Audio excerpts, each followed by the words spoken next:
Who knows what a Dyson Sphere is? I do. It's a conceptualization of a structure built around something like a star to harness its energy directly. Pretty sure there's like 5 Star Trek episodes about this. No, there is. Which one is it, though? Yeah, it's the episode of Next Generation where, like, there's, like Scotty is in it. They come across, like, a Dyson Sphere. It's season 6, episode 4. That is not... That was, like, the vape. I'm not supposed to vape on stream. See, I caught myself. In fact, I shouldn't even have this around me. Toss. I got the fume. It's just flavored air, okay? All you know, David's like, all I know is Dyson is a vacuum brand. True. It's a very pretentious vacuum brand. However, it's still like an actual thing. It's very interesting. This kind of gets into sci-fi stuff. Also like a conceptualization of the future of human technology. So let us like inquire for a moment, if you will. Dyson Spheres were theorized as a way to detect alien life, scientists say. They found potential evidence. Bum, bum, bum. Freeman Dyson theorized that, and this is actually like a theory made by a guy called Dyson. It's one of those things. You know how scientists love to name things after themselves anyways.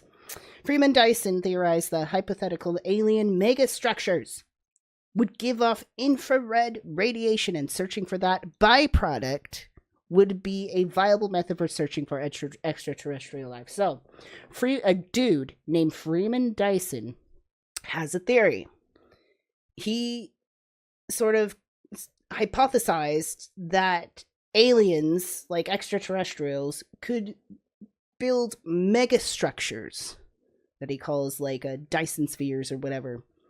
That could, you know, they harness energy, but they also will give off like an infrared radiation. And if you look for this infrared radiation, then you might find these mega structures. But that's kind of like I don't know, like already off the bat, it's like you first have to have very good probability that there are alien mega structures. I'm not saying that it's not possible. I think it's very possible, but space is so vast and we barely know enough about our fucking selves. Like, how would we even be in a position to confirm or deny that there are mega structures? Like, we don't know if there's like giant mega structures, like for instance, like that surround a star like this.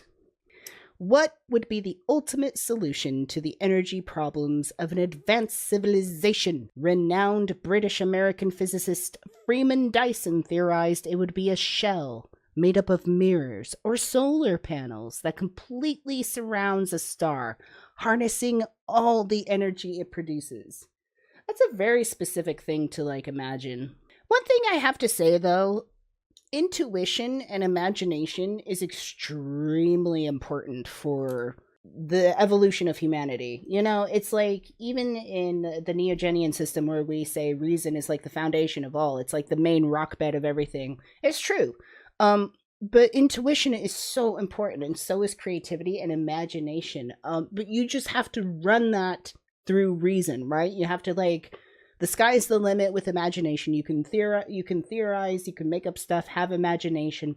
And a lot of times it's those theories and it's those imaginings that lead you to experiment, explore, and then you find the reality. You know, you find an objective reality about it. So it's certainly not wrong to imagine, to theorize, to daydream, to just think. So just sitting there and being like, hey, what if like there's an alien race that just built a bunch of panels, solar panels or whatever, and just made this big like sphere around the star and just harnessed like the energy directly from itself without actually being on a planet, right? You just like do, like, that would be really interesting.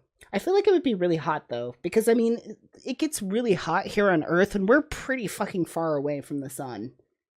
And it gets like really hot here. So I'm just imagining like how far away are those panels from the initial, like the center of the star.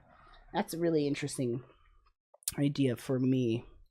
One should expect that, within a few thousand years of its entering the stage of industrial development, and any intelligent species should be found occupying an artificial biosphere which completely surrounds its parent star, wrote Dyson in a 1960 paper which he first explained the concept.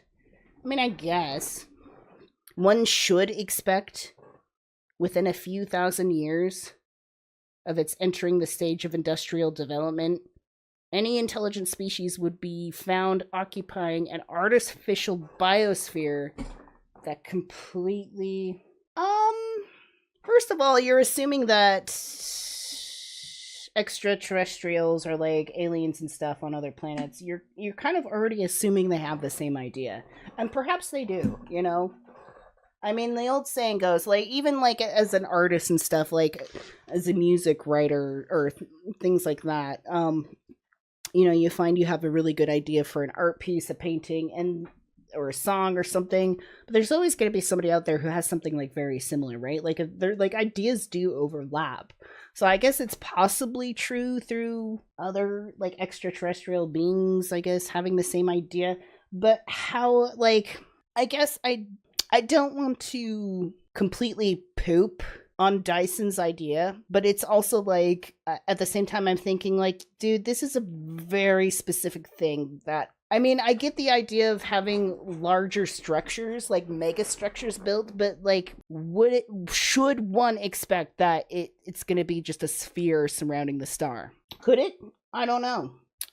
Like, if there's extraterrestrials that have the capability to do that, they might think otherwise. They might think like, well, that's actually a terrible idea. We should do like this other idea instead. So, but we can't really prove these things, can we? We can't ask other beings. We don't even talk to other beings right now. Is there extraterrestrial space people? Probably.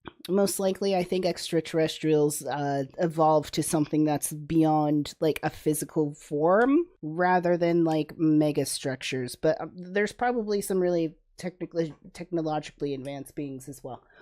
We don't know because we can't talk to them. If any one of those wants to talk to me, sign up. I'll send you a Zoom link. If it sounds like science fiction, that's because it is. Dyson took the idea from Olaf Stapledon's 1937 novel Star Maker. I feel that sounds familiar. Did I read that in like high school or something? That sounds really familiar. And he was always open about that. The late scientist was a professor emeritus at the Institute of Advanced Study in Princeton, New Jersey. Still coming from a thinker who some in the scientific community say might have been worthy of a Nobel Prize, early in his career, the concept took hold and the hypothetical megastructures became known as Dyson Spheres, even though the physicists later clarified that they would actually consist of a loose collection or swarm of objects traveling on independent orbits around the star. Yeah, see, that's how I would more, like, imagine, like, a megastructure. It's, like, not necessarily, like, completely surrounding the star, but you have, like, a big enough fucking, like, object, like a structure of buildings and shit. I mean, whatever buildings in space would be. And it just has its own orbit. It has its own, like, trajectory. That's something I could totally understand. But, like, an actual, like, surrounding sphere, I don't know. Hi, Mark. I didn't see you for a minute there. Hello. Let's see. Still coming. This is really interesting, though. I mean, I think we're definitely in a trajectory if... if we could get more aligned with the Neogenian system and, like, everybody get on the same damn page in humanity right now on Earth and start working in a way that's benefit for everyone and individuals at the same time, I would like to think that we could not necessarily graduate as if there's no more problems on our own planet, like I think there always be, but like I feel like we would be better focused to do things like build mega structures and stuff. Unfortunately, people like Elon Musk is trying to do that shit now, not necessarily with mega structures, but doing like whole space exploration. I feel like it's going the opposite, like the opposite order. Like, we shouldn't really be focused on space travel right now. We really need to get our shit together as a human race before we start doing that. Because traveling outside of our planet and exploring outside of our scope right now, I feel like it's just escaping from the problems, just trying to bypass the problems that we have and just avoid them. Like, there's so much on the Earth now we need to fix. I am all for space exploration and stuff like that, but you know, it's not going to help us right now. It's not going to help us right now. We need to dive in, dig down deep, and help humanity now. Help ourselves, help humanity, get connected, get united. Traveling to Mars isn't going to help us right now. Maybe in the future, maybe when we all got our shit together, we're a little bit more united, people are mostly on the same page, all right? Then we can start exploring like outside these things. That'd be really good. Expansion, I think that'd be great. I think we should have like a Star Trek like society where we're like boldly going where no man has gone before. In his paper, Dyson also noted that Dyson Spheres would give off waste heat. Or did we skip something? Yeah, so in his paper, Dyson also noted that Dyson Spheres would also give off waste heat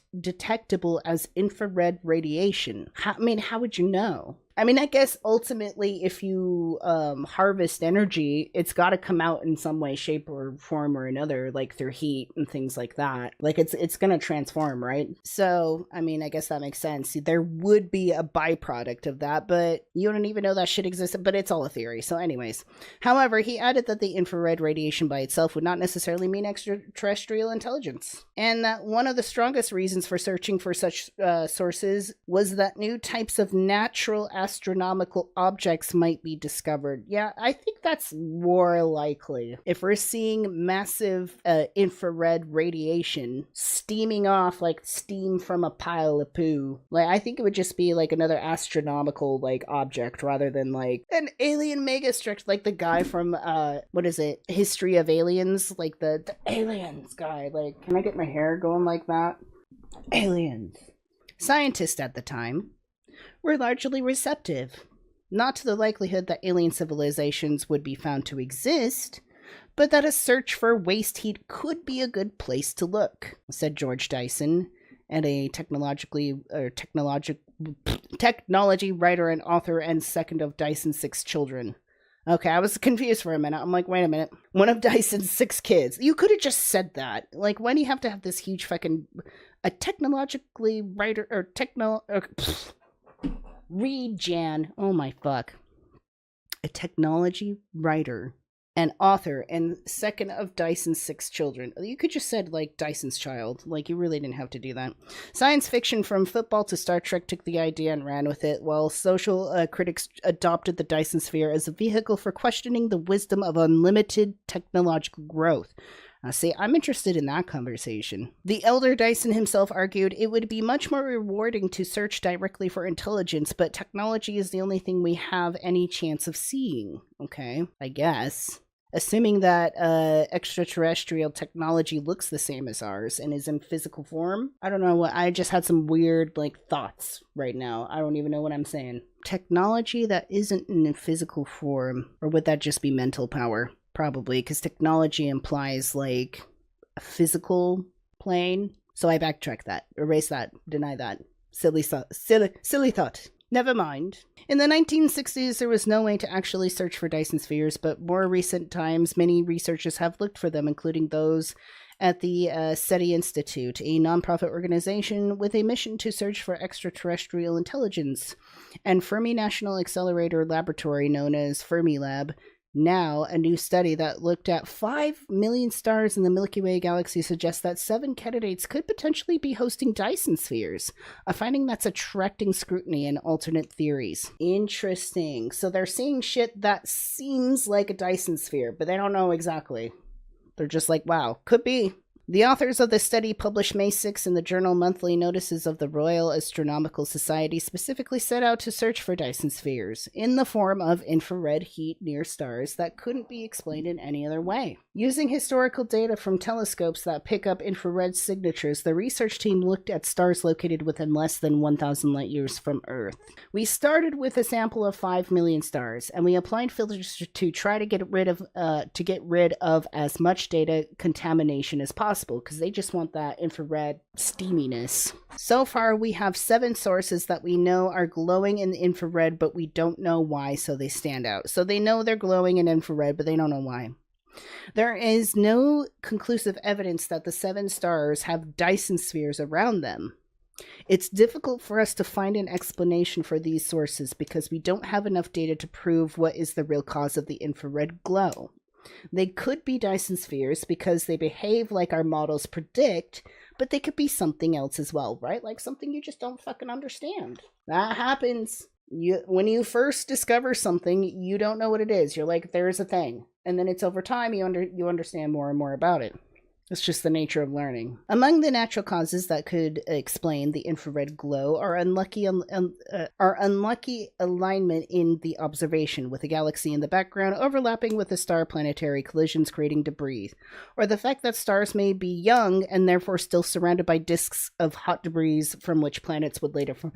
See, and that's kind of like what I think. If you're seeing a star and it seems like it's surrounded by stuff, it just seems like it's a baby star and it's got like bunch of fucking floating debris around it that's eventually going to crush together to form a planet. The data used by the research comes from 2 active space telescopes, the Wide Field Infrared Survey Explorer, or WISE, from NASA, and Gaia from the European Space Agency, as well as an astronomical survey of the sky in infrared light called the 2-micron All-Sky Survey, also known as 2MASS. The collaboration between the University of Massachusetts and the U.S. Space Agency's Jet Propulsion Laboratory took place between 1997 and 2001. Interesting. The candidate stars are all red dwarfs, the most common type of star in our galaxy. They are also dimmer and smaller than our sun. So then wouldn't that be like, then I feel like that would be the more likely explanation, is that it's just debris surrounding them that it's eventually going to form into a planet. It's unclear at this point whether the stars have planets around them, as they haven't been observed yet by any of the telescopes that could potentially spot orbiting planets. Well, there you go. I feel like I appreciate the conversation, I appreciate the thoughts, but I feel like they are just like way too excited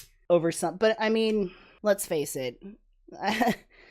Astrologers don't have much. Astrologers, no, I'm sorry. Astronomers, astrologers, they don't have much either, but astronomers just don't have much. So, whatever they can get excited about works. You think these are Dyson Spheres? Sure, knock yourselves out, honey. I'm pretty sure it's just like an astronomical body that we have yet to understand fully. However, many of the thousands of exoplanets scientists have identified so far orbit red dwarfs, which makes their presence likely. Planets orbiting red dwarfs have a higher chance of being inhabitable. So yeah, what if it's just like some red dwarfs? It's just like a shit fuck ton of asteroids and stuff around it. An earlier study published in March, and using data from the same sources as the new report, had also found infrared anomalies among a sample dataset of 5 million stars in our galaxy. Fascinating. A job for the Webb Space Telescope. We got 53 candidates for anomalies that cannot be well explained, but they can't say that all of them are Dyson Sphere candidates.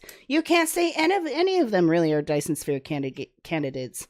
I want to know what the process is for determining it, how it becomes, what are the set of factors that make something a Dyson Sphere, and how do you compare that with something that we just kind of imagine and theorize could exist, but we don't know for sure? That's just very odd to me. It's like looking for a needle in a haystack, but needles don't technically exist, but you're theorizing they exist. I'm going to theorize that a needle could exist, and I'm going to look for it in this haystack. That's what this feels like to me. I'm not trying to poo-poo on this. I mean, I think it's fascinating, but it's just like when you really boil down to it, it's like, what are we getting excited for here exactly? You need to eliminate all other hypotheses and explanations before saying they could be a Dyson Sphere, she added. To do so, you need to also rule out that it's not some kind of debris disk or some kind of planetary collision. And that also pushes the science forward into other fields of astronomy, so it's a win-win. Okay, girl. Both Contardo and Suazo agree that more research is needed on the data, and that ultimately they could turn NASA's James Webb Space Telescope for more information. They could turn to that for more information, as it is powerful enough to observe the candidate stars directly. However, because of the lengthy competitive procedures that regulate the use of the telescope, securing access might take some time. Well, yeah, you can't just waltz in there and be like, excuse me, I need to use your telescope. If Dyson Spheres really exist, what could they be used for? If you picture ourselves having as much energy as the sun is providing every second, we could do unheard things. We could do interstellar travel. Maybe we could even move the entire solar system to our preferred location if we wanted. Why the fuck would we want to do that? I mean, I'm not poo-pooing on that either. I'm just saying, what what preferred location? Hasn't this been working for us? Is there something wrong with this location? I'm very perturbed. They are so big that everything we have on Earth would not be enough to build them. Yeah, that's another thing I was thinking of. Like, you're building a super mega structure, and let's just entertain and say, like, you build a mega superstructure that, like, surrounds a red dwarf. Like, how much fucking resources would that take to build something? You would need, like, material from, like, 2 or 3 different fucking planets, if not more. Like, you're not gonna use it, like, that would use up, like, all fucking material on Earth. They are so big, yeah. Freeman Dyson said that we would have to dismantle Jupiter, the whole planet, for the raw materials. Okay, now, I don't know about that. I think Jupiter's just fine. But, we would have to, well, if we get rid of Jupiter, I'm pretty sure our whole solar system is thrown off balance. Because, like, as far as I understand, Jupiter's pretty fucking important for our solar system to stay in line. That super colossal scale probably means that Dyson Spheres, if they exist at all, are very rare. Well, no shit. So rare that they probably don't exist at all, frankly, but it's a fun idea. The importance of this work is that it provides the first strong evidence that there are not a lot of Dyson Spheres in our galaxy, contrary to the expectations of some that they might be inevitable end state of technological species. How do you do that? How do you get to the idea that that is without a doubt the direction we're going? An inevitable end state of technological species. Like, I think we'll definitely get to a point, if we fucking survive in the next, like, few hundred years from our political state, but if we get to that point where we can build a megastructure, like, I don't think we would be building a Dyson Sphere. I don't. I think we would just be building a big Minecraft-looking blob that just floats around.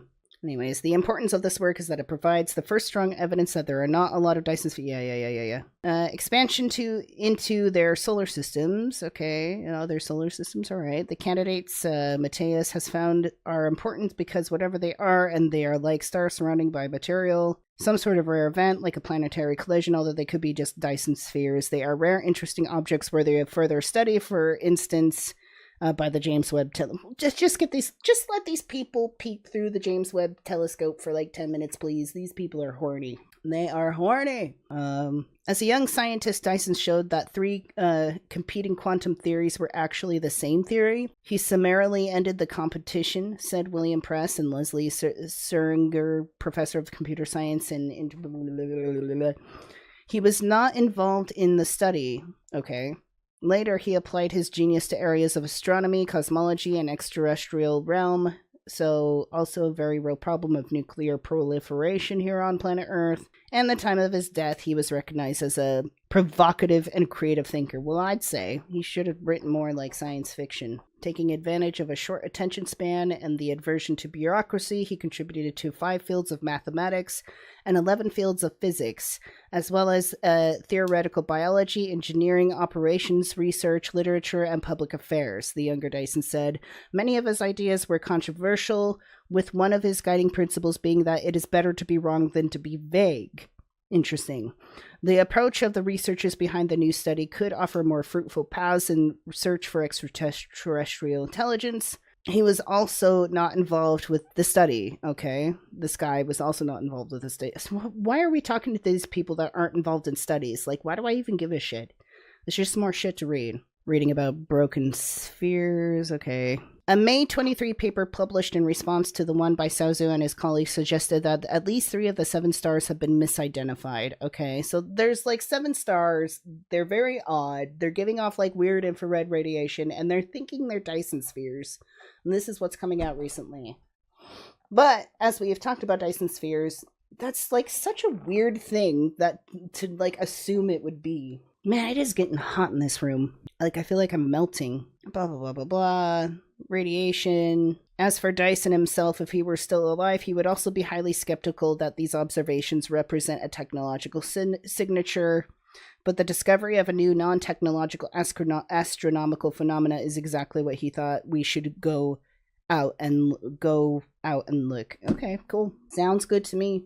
It is hot as hell in here. Like, I just feeling it all of a sudden. It's just like hot. I'm melting. So, I mean, I think that's cool. I think as a human race, we're definitely we're gonna eventually, hopefully, if we don't fucking destroy ourselves, like I said, in the next couple hundred years, we're definitely gonna be somebody, I think, where we build massive structures, most likely. Like, I could see, like, a big fucking, like, Minecraft station floating around the Earth itself. Around the sun? I don't know. Maybe around the Earth.